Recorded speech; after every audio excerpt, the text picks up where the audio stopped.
Good morning, audio update in the grain markets. It's June 18th. It is 8:38 a.m. Eastern Time. We're currently processing the weekly update for the grain markets, where we look at very short-term to very long-term, even some of the super cycles. We're going to look at commodity indexes. We're going to look at some of the individual commodities. We're going to discuss the inflation from now into next year, some of the interest rates. We're going to look at some of the energy markets. And, of course, most of it's focused on the grains and the dryness and the U.S. drought monitor map and what might occur for some of these bigger swings. Still trying to give an opportunity for some recovery here into July, but still concerned the trend is down into August. Still concerned the high of the year was long-term, meaning the trend is down into next year. Okay, what else can I tell you? The level 4 intra-week swing is clearly up. It was clearly down yesterday, stayed down right into the end of the day. Not a surprise that it, once it had that significant amount of damage, that it would stay down to the close.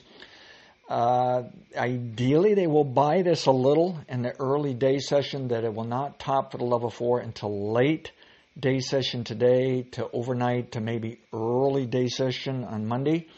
But probably Monday or Tuesday, we'll see another wave of selling. It's rather dependent upon what does the weather do over the weekend and what is the Sunday night weather forecast, or whether or not they want to push it higher on Sunday night compared to where we are today, or are they going to start right in selling it.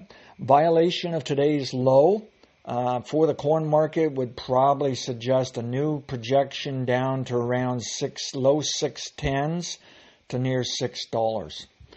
Otherwise, there's a chance for some stability here, maybe just a little bit lower into early next week, some stability, and then hopefully we get an opportunity to move that market higher into July 4th. It may be a weak rally.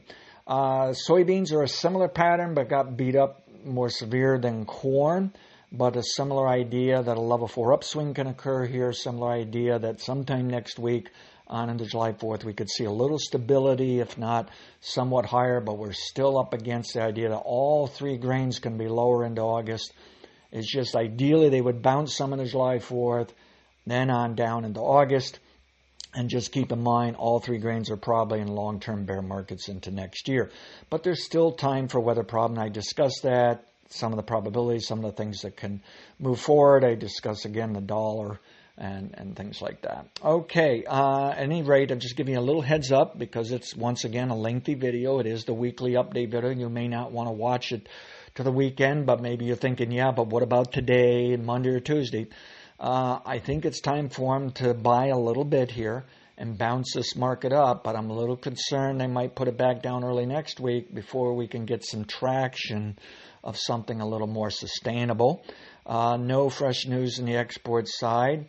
Weather side, the drought monitor map looks more severe for Iowa and far northern Corn Belt, but the rest of the nation is doing well.